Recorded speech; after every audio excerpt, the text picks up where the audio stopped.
A plenitude dos tempos, em Efésios 1:10. Terá o seu cumprimento no futuro, quando Cristo vier à Terra para estabelecer o seu reino milenial, que juntamente com a Igreja, ele reinará por 1000 anos sobre as nações, ou a plenitude dos tempos, em Efésios 1:10, começou ali na primeira vinda de Cristo, quando ele se encarnou. Nós vamos trabalhar essa questão. E este vídeo ele está sendo preparado para dar uma resposta a esta pergunta. Eu sou o professor Nathaniel Mendes. Você está no nosso canal. Seja muito bem-vindo. Você que talvez seja a primeira vez que esteja me assistindo. Então eu quero te dar as boas-vindas. Se você ainda não é inscrito, se você puder me ajudar, eu agradeço, tá bom? Em nome do Senhor e Salvador Jesus Cristo. Então vamos ler aqui em Efésios capítulo 1. Para a gente começar a nossa discussão. Efésios capítulo 1 e versículo 10. É o seguinte, quanto ao plano para a plenitude dos tempos, qual seja juntar todas as coisas em Cristo, as do céu e as da terra. Ok, meus queridos. Bom, de acordo com os intérpretes da escola dispensacionalista, esta palavra de Paulo aqui em Efésios 1:10, ela aponta para o futuro. A plenitude dos tempos aqui, de acordo com o dispensacionalismo, é a 7ª dispensação, que eles chamam também de a dispensação do reino. De acordo com os dispensacionalistas, a plenitude dos tempos ela terá lugar na parousia de Jesus Cristo por todo o reino milenial. Começa na parousia de Cristo e se estende por 1000 anos. Ok, meus irmãos? Eu quero ler aqui um comentário aqui exatamente nesta linha de pensamento. Olha o que... Deixa eu ver aqui se nós temos aqui. Bom, eu vou procurar outro aqui, para a gente não perder tempo. Estou aqui com a Bíblia Dake, que é dispensacionalista. Efésios 1:10, o que Dake comenta? Efésios 1:10 refere-se ao término do período da liberdade condicional aqui na Terra.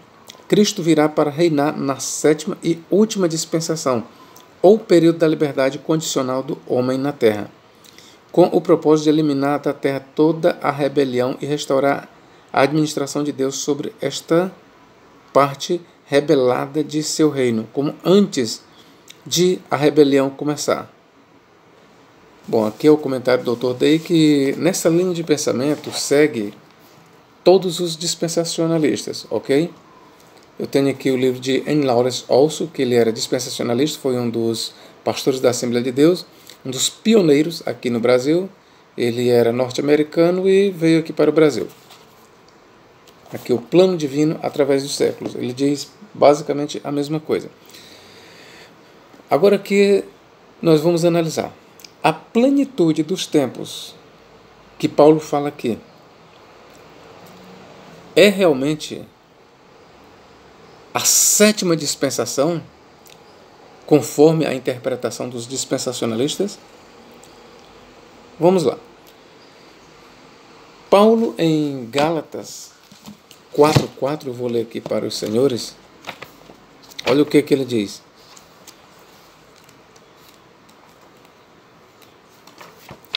Capítulo 4 e versículo 4. Porém, ao chegar à plenitude do tempo, Deus enviou seu filho, nascido de mulher, nascido sob a lei. Eu vou ler aqui o versículo 5. Para resgatar os que estavam sob a lei, a fim de que recebêssemos a adoção de filhos. Bom, no original grego, para a plenitude do tempo, nós temos aqui, pleroma tu chronou. Ou seja, plenitude do tempo, no singular. Já em Efésios 1:10, como é que se lê lá no grego? Efésios capítulo 1 e versículo 10. Vou fazer a leitura mais uma vez. Quanto ao plano para a plenitude dos tempos, no plural. Bom, para a plenitude dos tempos, aqui em Efésios 1:10 nós lemos o seguinte, plerômatos ton kairoi, plenitude dos tempos. Agora eu quero chamar a atenção para você para uma observação.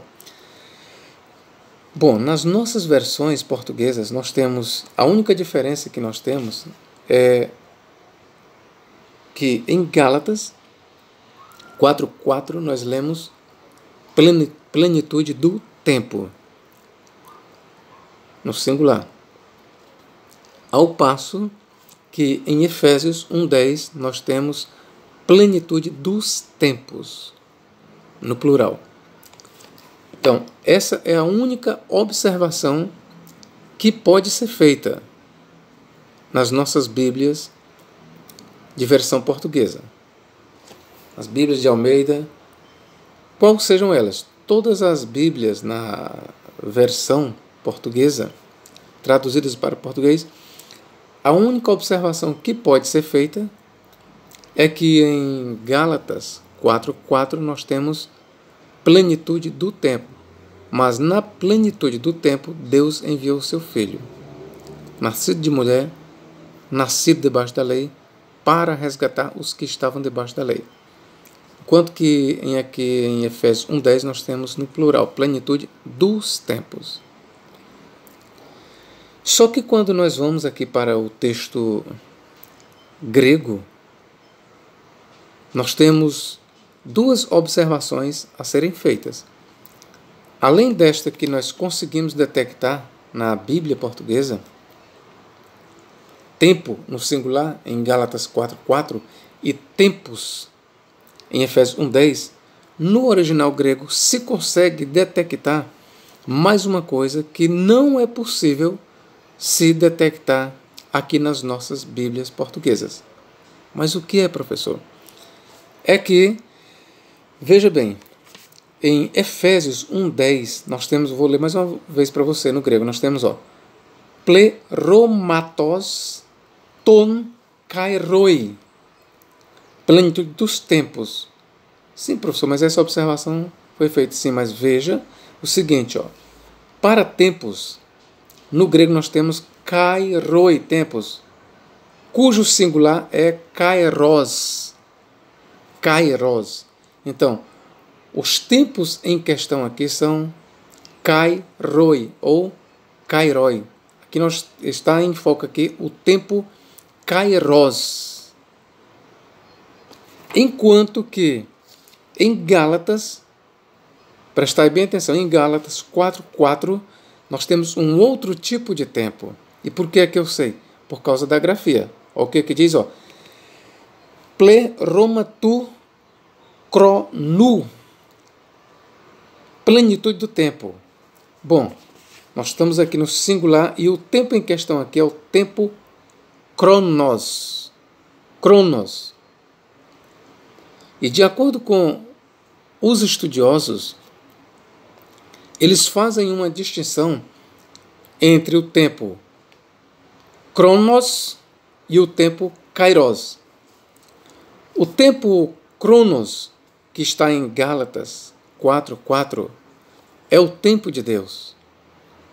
Mas vindo a plenitude do tempo, ou seja, o que Paulo tem em mente aqui? O tempo de Deus. Vindo a plenitude do tempo de Deus, Deus enviou seu Filho. Então, o que Paulo tem em mente, o tempo que Paulo tem em mente aqui, em Gálatas 4:4, é o tempo de Deus. O tempo cronos. O tempo de Deus. Ok? Enquanto que em Efésios 1:10, nós temos em vista aqui outro tempo. É o tempo kairos. O tempo do homem. Eu quero ler bem aqui para você. Eu fiz uma observação sobre isso. Observação. Em Gálatas 4:4 temos a plenitude do tempo. Tempo cronos. enquanto que em Efésios 1:10 se lê plenitude dos tempos, ou seja, tempos kairoi. Bom, esse tempo, kairos, é o tempo do homem. Bom, essa distinção a gente precisa fazer, ok, queridos? Essa distinção ela precisa ser feita para uma melhor elucidação. Então vamos seguir em frente. Eu quero mostrar só mais uma coisa aqui para os senhores. Ó. Esse mesmo tempo, kairos, que é o tempo do homem, em Efésios 1:10, nós encontramos em Apocalipse 1:3 que diz, ó, porque o tempo, ou seja, o tempo kairos está próximo. Ou seja, as coisas que João estava narrando ali no livro do Apocalipse, de acordo com ele, estas coisas elas se aproximavam, elas estavam próximas a acontecer. Esse mesmo tempo, kairos, o tempo do homem, ele é encontrado em Marcos 1:15. O tempo está próximo. Jesus discursando, Jesus pregando o evangelho, diz: arrependei-vos, porque o tempo se aproxima. Crede no evangelho, porque o tempo chegou. Ou seja, o tempo do homem se arrepender, o tempo do homem abraçar o evangelho chegou. Então, em Marcos 1:15, Apocalipse 1:3 são exemplos de tempo kairos, tempo do homem. Ok, meus irmãos? Feita esta observação, então nós vamos aqui responder a nossa pergunta. A plenitude dos tempos aqui em questão é uma coisa que há de se cumprir no futuro, na segunda vinda de Jesus Cristo? É a 7ª dispensação da escola dispensacionalista? Ou essa plenitude dos tempos em Efésios 1:10 tem a ver com a encarnação de Jesus Cristo, com a sua primeira vinda? Meu irmão, eu aqui vou defender esta ideia, que a plenitude dos tempos, no plural, plenitude dos tempos, tempos kairoi, tem a ver com a encarnação, com a morte e com a ressurreição e com a glorificação de Jesus Cristo. Tem a ver com tudo isso. Ok? Então eu vou seguir esta linha de pensamento. E para isso eu vou também lhe dizer o seguinte: muitos intérpretes dizem que não podemos confundir a plenitude dos tempos em Efésios 1:10 com Gálatas 4:4. Eles dizem que Gálatas 4:4, a plenitude do tempo em Gálatas 4:4, sim, tem a ver com a primeira vinda de Cristo. Enquanto que a plenitude dos tempos em Efésios 1:10 tem a ver com a segunda vinda de Cristo. Porém, eu quero lhe dizer bem aqui, à luz da Bíblia Sagrada, como eu vou lhe mostrar, não obstante, lá em Gálatas 4:4 está escrito plenitude do tempo, e em Efésios 1:10 plenitude dos tempos, todavia,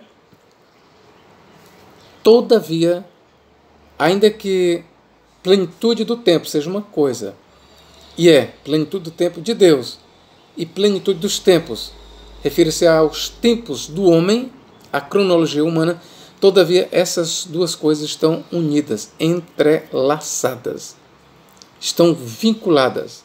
A plenitude dos tempos humanos, a plenitude dos tempos do homem está conectada à plenitude do tempo de Deus em Gálatas 4:4. Com isso eu quero aqui lhe dizer o seguinte, que o que nós lemos aqui, eu vou ler aqui mais uma vez aqui para você, ó. Efésios capítulo 1 e versículo 10. Ó. Fazer questão de ler mais uma vez. Para tornar a congregar em Cristo todas as coisas, no grego tapanta, na dispensação da plenitude dos tempos. Na dispensação da plenitude dos tempos, tanto as que estão nos céus como as que estão na terra. Bom, eu vou lhe mostrar à luz da Bíblia Sagrada como este congregar de todas as coisas em torno de Cristo, tanto as que estão nos céus como as que estão aqui na terra, isso se cumpriu na primeira vinda de Jesus Cristo. Em outras palavras, nós já estamos vivendo na plenitude dos tempos. A plenitude dos tempos aqui, tal como a plenitude do tempo em Gálatas 4:4, tem início com Jesus Cristo, com a encarnação de Jesus Cristo. Repito, a plenitude dos tempos em Efésios 1:10 e a plenitude do tempo em Gálatas 4:4 se iniciam, ou se inicia, com a encarnação do Logos. Ok, meus irmãos? Então vamos lá. Efésios 1:10, nós já lemos também Gálatas 4:4. Agora nós vamos aqui para Colossenses 1:20, que entendemos que a leitura em Colossenses 1:20, na verdade, é um paralelo para Efésios 1:10. O que diz aqui?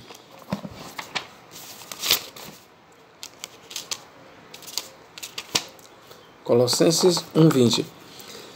E que, havendo por ele, por Cristo, feito a paz, pelo sangue da sua cruz, por ele reconciliar-se consigo mesmo todas as coisas, no grego tapanta, tanto as que estão na terra, tanto as que estão na terra, ou seja, por meio de Cristo foram reconciliar todas as coisas, todas, tantas que estão na terra. Paulo começa aqui, tantas que estão na terra, que foi reconciliado por meio de Cristo na terra, judeus e gentios. Dos povos, ele agora faz apenas um povo. Ok? Então prossigamos. Colossenses 1:20. E que, havendo por ele feito a paz, no sangue da sua cruz, por ele reconciliar-se consigo mesmo todas as coisas, tanto as que estão na terra como as que estão nos céus. Qual é o pensamento do autor sagrado? Com a vinda de Jesus Cristo, meus irmãos,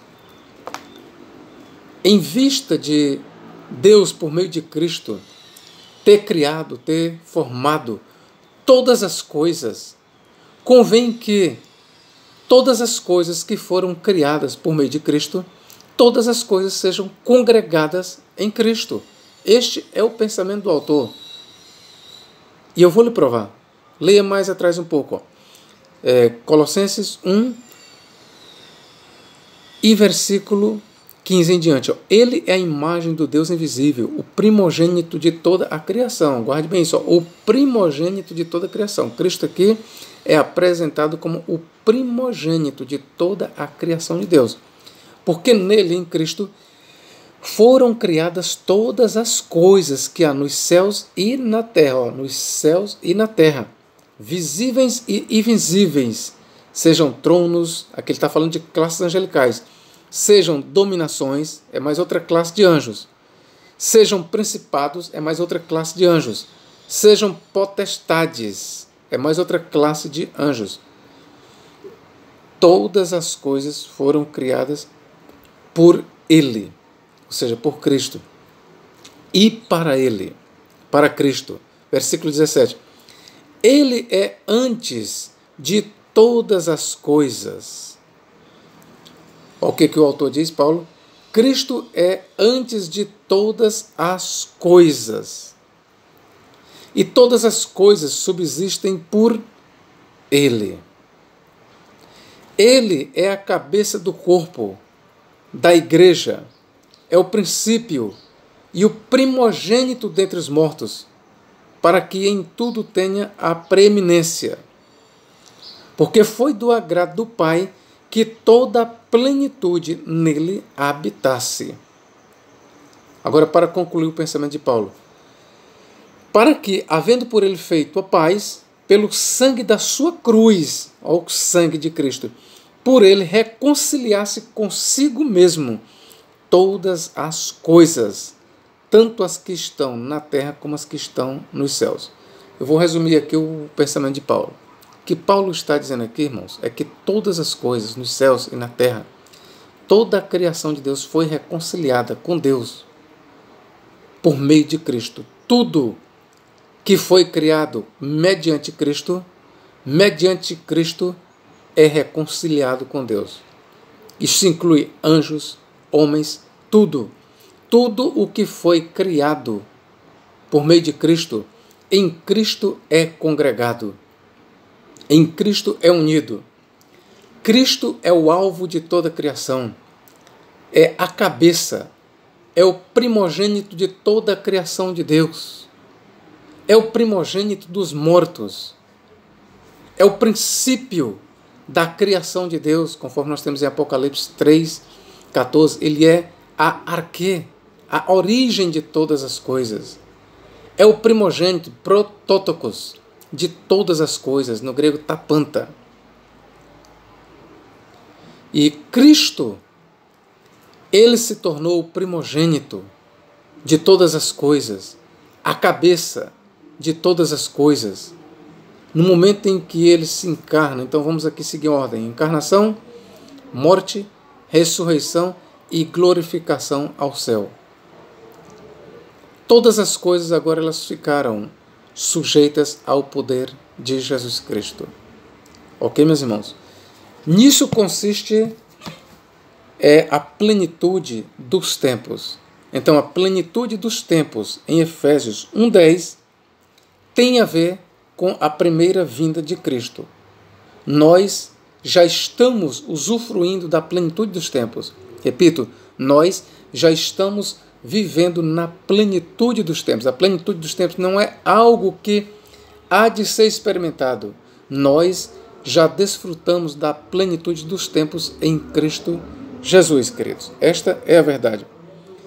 Vamos ler aqui em Efésios 3:4-15. Vou mostrar mais uma vez aqui. Efésios 3:4-15. Olha o que diz aqui. Por causa disto me ponho de joelhos perante o Pai de nosso Senhor Jesus Cristo, do qual a toda a família nos céus e na terra recebe o nome. Ou seja, por meio de Cristo, no nome que pertence ao Pai, ao Filho e ao Espírito Santo, no nome, toda a família, nos céus, família no singular, toda a família, esta família, que é a família de Deus por meio de Cristo, esta família no singular, ela está, toda a família nos céus, que inclui anjos, e na terra, homens, recebe o nome. Está vendo aqui, irmãos? Tudo é congregado na pessoa de Jesus Cristo. E veja que eu continuei lendo em Efésios 3:14-15. Agora vamos para Filipenses 2:9-11. O que diz aqui Paulo? Pelo que também Deus o exaltou soberanamente e lhe deu um nome, olha o nome aqui, que é sobre todo o nome, para que ao nome de Jesus se dobre todo o joelho, dos que estão nos céus, aqui pensamos nos seres angelicais, em todas as categorias, na terra, nós temos aqui os homens, nós agora os vivos, e debaixo da terra, aqueles que estão no Hades. A expressão aqui debaixo da terra é uma referência ao Hades. Então, todos, tanto os que estão nos céus, os seres celestiais, como os que estão agora na terra, como aqueles que não estão nem no céu e nem na terra, mas que estão no Hades, que já estiveram aqui na terra, mas agora estão lá no Hades. Todos os homens, todos os seres. Olha o que diz Paulo: para que ao nome de Jesus se dobre todo o joelho dos que estão nos céus, na terra e debaixo da terra o Hades, e toda língua confesse que Jesus Cristo é o Senhor, para a glória de Deus Pai. Todas essas declarações de Paulo aqui, elas fazem parte do que nós lemos em Efésios 1:10, plenitude dos tempos. Então nós já estamos vivendo na plenitude dos tempos, não é algo que nós ainda vamos viver. Nós, cristãos, os anjos, todos os seres criados por Deus já estão na plenitude dos tempos. Todos os seres, veja bem, eu estou falando os seres do bem. Não estou me reportando aqui a Satanás, aos demônios. Não estou me reportando a eles. Quando eu digo todos os seres, no caso aqui, os seres que foram beneficiados pelo sangue de Cristo. Isso está muito claro aqui em Colossenses, que eu vou ler mais uma vez aqui para você. Filipenses. Olha o que diz aqui, ó, Colossenses 1:20, ó. Porque Colossenses 1:20. E que, havendo por ele feito a paz pelo sangue da sua cruz, pelo sangue da sua cruz, por ele reconciliasse consigo mesmo todas as coisas, tanto as que estão na terra como as que estão nos céus. Ok, meus irmãos? Então, eu defendo esta ideia de que a plenitude dos tempos, em Efésios 1:10, tem o seu ponto de partida na encarnação de Cristo, na primeira vinda de Cristo, assim como a plenitude do tempo de Deus, em Gálatas 4:4, chegou com o nascimento, com a vinda de Cristo. Vamos ver o que nós temos mais aqui. Bom, nós já explicamos que o tempo em Gálatas 4:4, lá nós temos Cronos. Vou ler mais uma vez aqui para não errar. Vou aqui para o texto grego, para não dar nenhuma informação errada. Gálatas 4. Olha aqui, pronto. Em Gálatas 4:4 nós temos o tempo Cronos, que é o tempo de Deus, mas vindo à plenitude do Cronos, ou seja, do tempo de Deus, Deus enviou seu filho, nascido de mulher, nascido debaixo da lei, para resgatar, para remir, para salvar os que estavam debaixo da lei. E em Efésios 1:10, lá se fala na plenitude dos tempos, ou tempo, kairos, ali são os tempos dos homens, ok, queridos? Então eu espero eu ter lhe ajudado neste particular, e se você gostou deste vídeo, eu gostaria que você compartilhasse. E mais uma vez, quero lembrar aqui para você, a plenitude dos tempos em Efésios 1:10 não é algo que ainda a humanidade vai entrar.